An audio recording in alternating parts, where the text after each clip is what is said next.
This is a gathering of friends. Friends of Jerry, friends of Art, of Ida, friends of one another. We come to remember in a way that will be a tribute to Jerry and will leave our lives enriched because of him.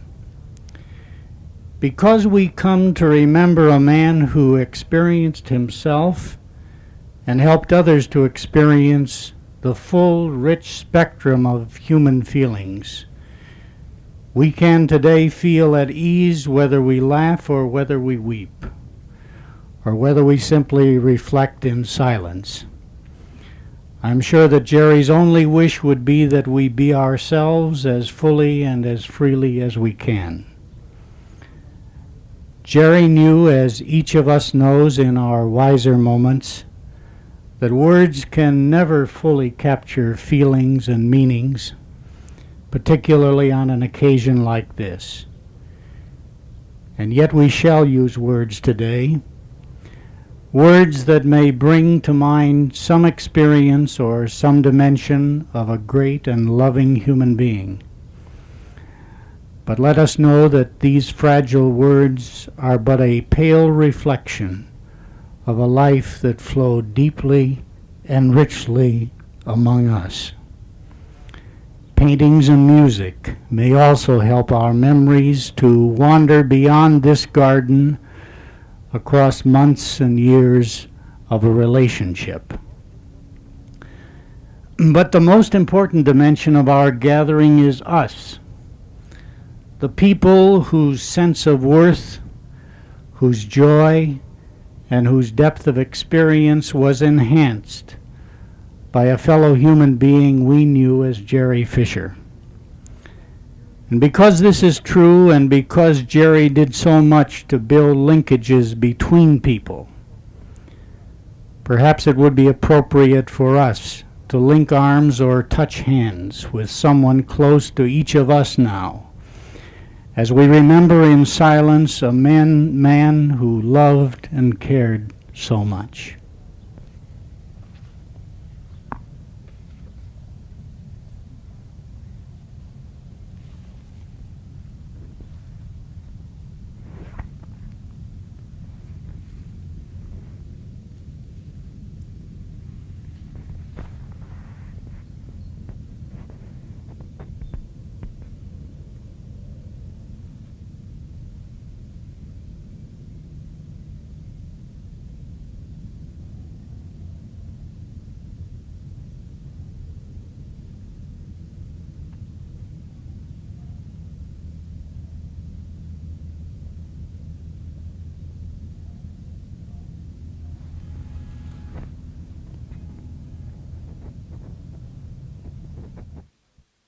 Silence reminds me of one moment Jerry and I had. I went over there in the afternoon. I was going to have dinner with him. Somehow we managed to get Ida to attend the party, and I was going to go over to spend the evening. He was sleeping when I got there, and it was very quiet in the house, and particularly quiet outside where I know the kids across the street weren't playing basketball, and of course the radio or TV wasn't on. I was thumbing through some magazines, and Jerry slowly walked in the room and sort of cloudy-eyed said, hey man, it's really nice knowing that when I got up there'd be someone here, my friend. And I sort of feel that mood is here today, that here we are as his friends, even though right now we're in silence, but it's a very friendly silence. But most of Jerry and our time wasn't spent in silence, but I guess I could call it sort of serious fun. We both knew where he was at as far as his physical state, but it didn't get in the way of two what seemed like 16-year-old kids just having a good time. Even though I'm 28 and he was 51, we sometimes had a little difficulty figuring out which age was which, and kept switching back and forth. I know sometimes I'd say to him that, now look, Fisher, you got to straighten up because you just became a member of NTL. You can't go around like that. But off we'd go on wherever we went seemed to be a little adventure. sometimes it wasn't the most pleasant journey as far as the target, for example, taking him to a chemotherapy treatment, but we managed to have something happen along the way. Like driving to Beverly Hills, each of us would unload about 4 terrible Beverly Hills doctor's jokes. Then getting in while waiting for the elevator once, he bet me that I could not find one Gentile doctor listed on the roster. And I think he won by default because he found on the bottom there was a name. I think it was J.L. Acme, and I still claim that's the guy that made the sign. But this sort of thing went on. The humor would switch to the stark reality, and up the elevator we'd go to have the shot, then down again. And it was sort of this joy in doing it that I'm very thankful. It gave me personally a lot of strength in saying, go ahead and do it. And that's from my buddy Jerry.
Namo Windows. Namo Windows. Namo Windows.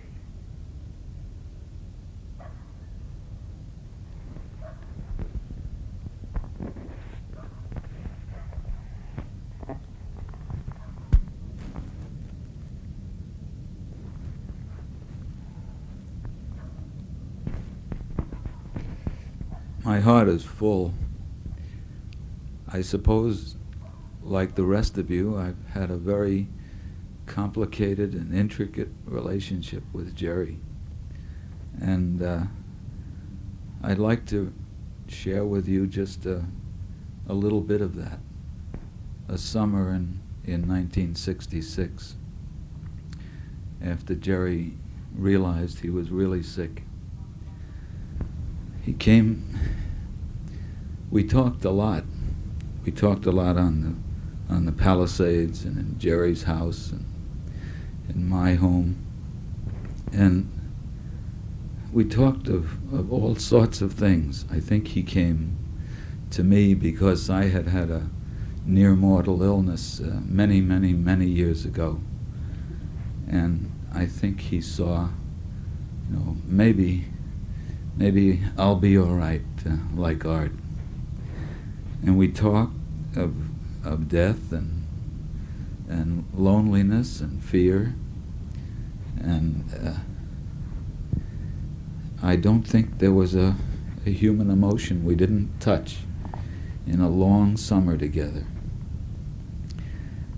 And sort of like coming out of the tube at the end, we found ourselves talking much more about courage and hope and the desire to go on. And as is so often true, I'm sure that while Jerry sort of looked to me at the time, at the beginning, for something that he could get, he gave me more than he gave me more than I gave him.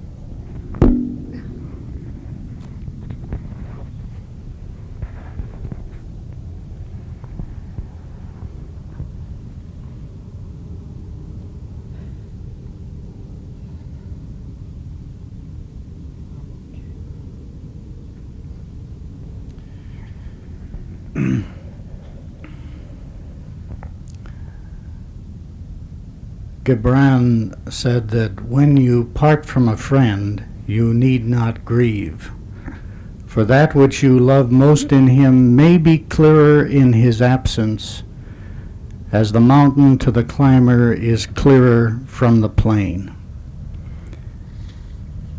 I experienced Jerry as a man of contrast and paradox, small in physical stature, but tall in impact.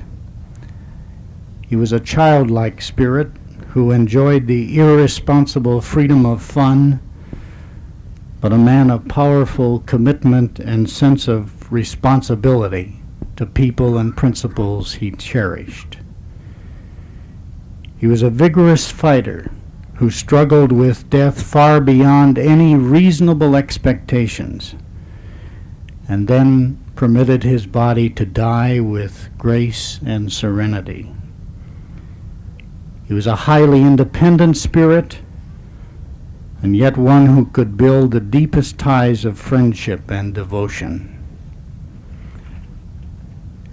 Listen to this moving tribute from one who experienced that quality of relationship.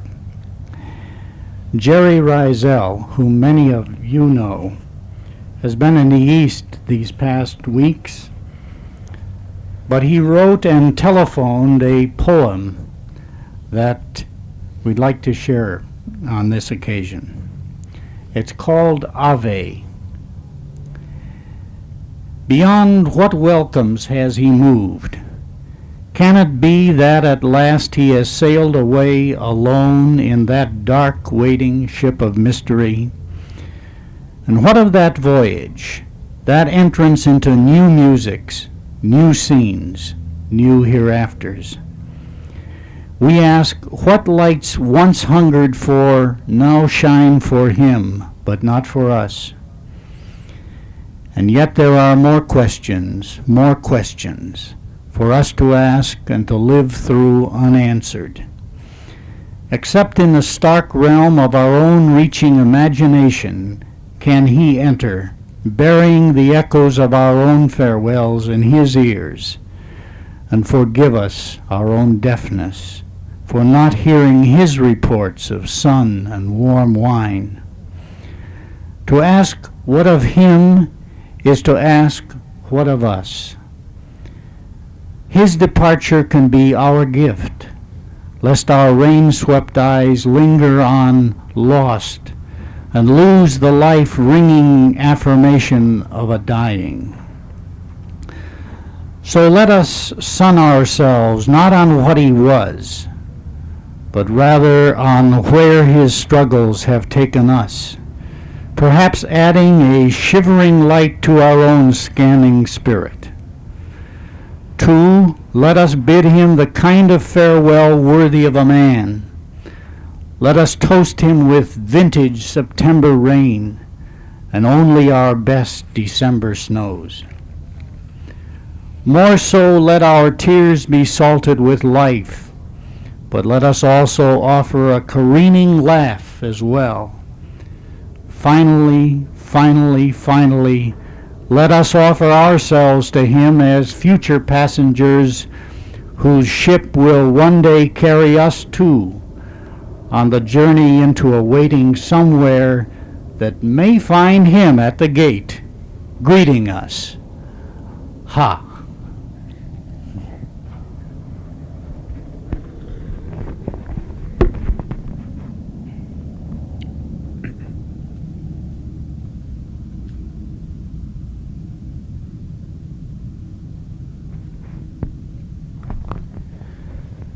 It would not be easy for Jerry at least the Jerry of a few months ago, to be with us here today. I can picture him sitting here on the lawn, listening to the words as they are spoken, seeing his pictures being admired by us, seeing all of us together with the varied feelings that we have toward him and our past relations with him. And he would look puzzled and strange, and he would be asking himself, is this for me? Jerry constantly struggled with the deep disbelief that he was loved, although he was constantly surrounded by love. Unfortunately, in these last few months, as he struggled with death, he also found the way to begin to realize how much people loved and cared for him, and he was able to let some of this in and to feed on it rather fully. When I think of Jerry and his relations with each of us, I think of the title of a fairly recent book on the small Eastern European Jewish community, the shtetl. The title of the book is Life is with People. This is a deep truth, known to Jerry and known to Ida also. Life is with people. That's where the action is. That's where the really meaningful things in life are experienced. Jerry really understood, in a very primitive way, the meaning of relationships, and he was able to establish relationships with a wide spectrum of individuals. I remember, as perhaps many of you do, his 50th birthday celebration of just a little over a year ago. And there he was surrounded by many loved ones, by individuals of many ages, individuals of many religions and of many races. And he was comfortable and at home with all, and could react to them and they to him in very deep and meaningful ways. As Jerry gradually learned to receive, he continued to give, and to give in his own way, which it always seemed to me was just being Jerry. No sham, no front, being where he was at the time in his relationship with those around him. His impact in these recent months, as he gradually withered away toward death, on so many of us is difficult to put into words. And yet he faced what he had to face, and always did so openly and in his relations with those of us who were with him. I came to know Jerry, I guess, some 10 years ago. At that time, he was a production manager in an organization.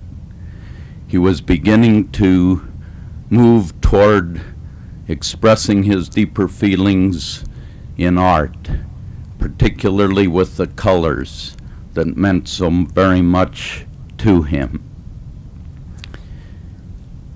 And through these years, as his facility with artistic expression expanded, he additionally got involved, as many of you know, with sensitivity training, first as a participant and in more recent years as a professional in the field, and one who through his professional competence and his deep humanity was beginning to give much of new life to others.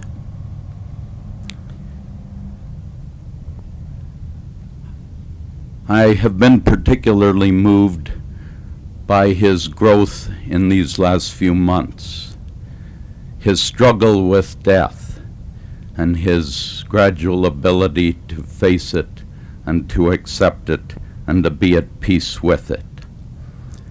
It is my understanding that the day before his death, he said to Ida, "It is only my body which is dying." And I think he truly understood the meaning of that. I have also been very much moved by Jerry's great strength and courage. Through these last months, he's borne unbelievable pain, but never once, to my knowledge, did he ask for sympathy or pity. He was a gutsy little guy, and he stood his pain as he faced the reality of living. I'm not sure of this, but I do have a deep feeling that he struggled with the alternatives of avoiding pain and also avoiding life, and that his choice at some level within his being through these last months was for life rather than for death, at least life as long as it would stay with him. His strength involved a very interesting and meaningful interchange between him and me.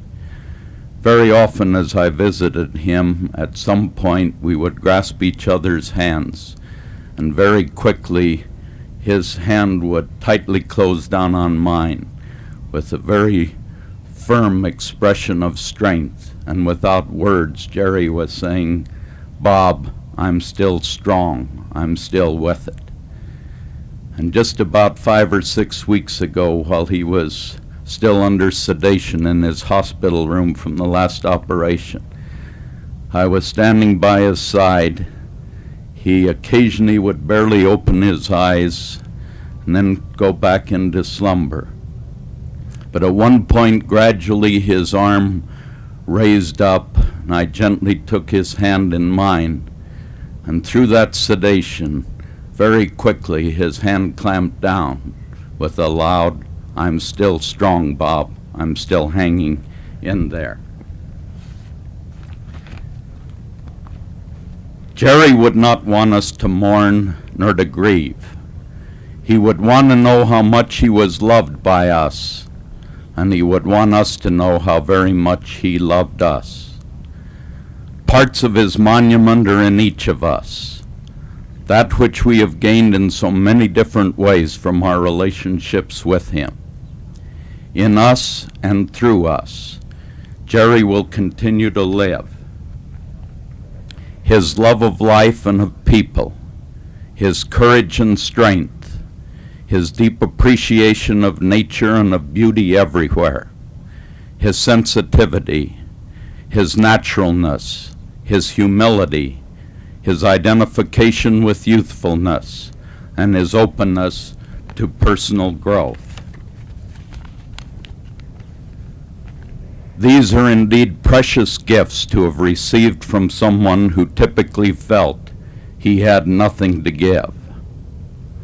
And so I join with Jerry, with Ida, Lynn and Lisa, Lauren and Keisho, and with each of you in drinking a symbolic toast in the words from Fiddler on the Roof, to life, l'chaim.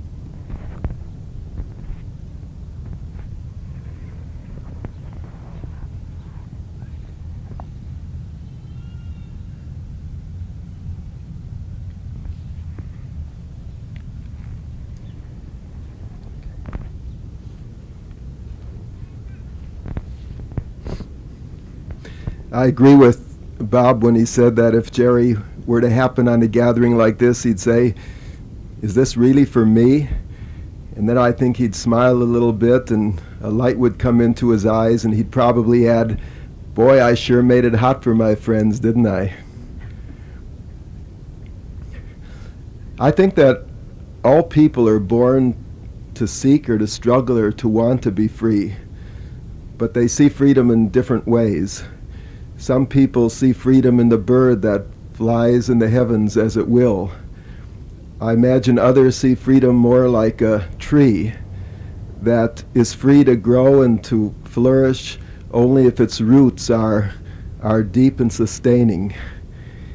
As I understand Jerry, his model was the bird, and he tried so hard to free himself, to fly and to soar as high as his imagination could encompass.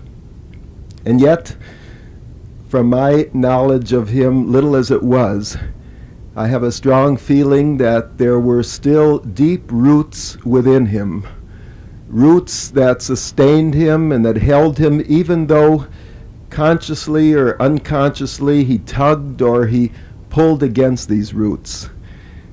And one of them was his Jewish root. And that's why I think it's appropriate that we conclude this afternoon's short period of remembrance with a Jewish way of expressing death. We Jews have a prayer. It's a very old prayer.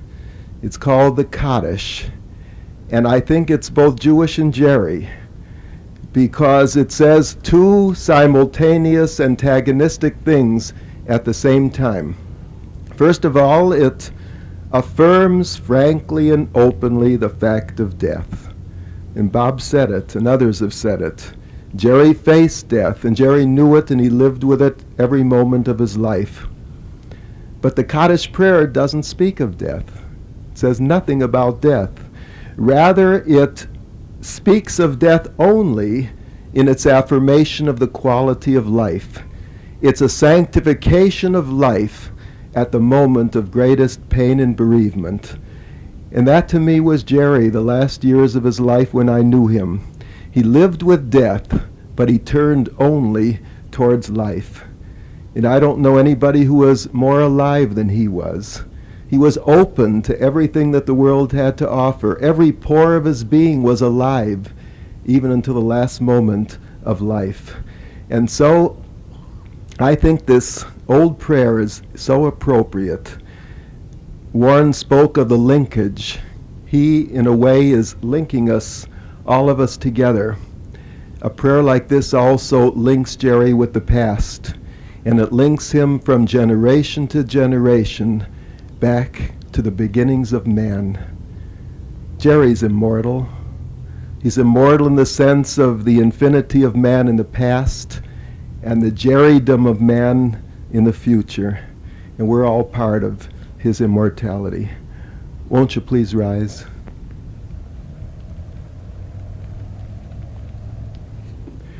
Yiskadal v'yiskadash shemei rabbah v'yalmad divrach yusei v'yamlich malchusei v'chayechon uv'yomechon uv'chay dechol beis Yisrael b'agalav izman kari v'imru amen. Yehi shmei rabbam barach l'olam u'l'omei almaya yisbarach v'yishtabach v'yispa'ar v'yisromam v'yisnasei Visadar visalev visalal shmei dekudsha brichu. Yehi shlama rabba min shemai v'chayim aleinu v'al kol Yisrael v'imru amen. Oseh shalom b'imromav hu yaseh shalom aleinu v'al kol Yisrael v'imru amen. May the Father of peace send peace to all who mourn, comfort and rejoice all the bereaved among us. Amen.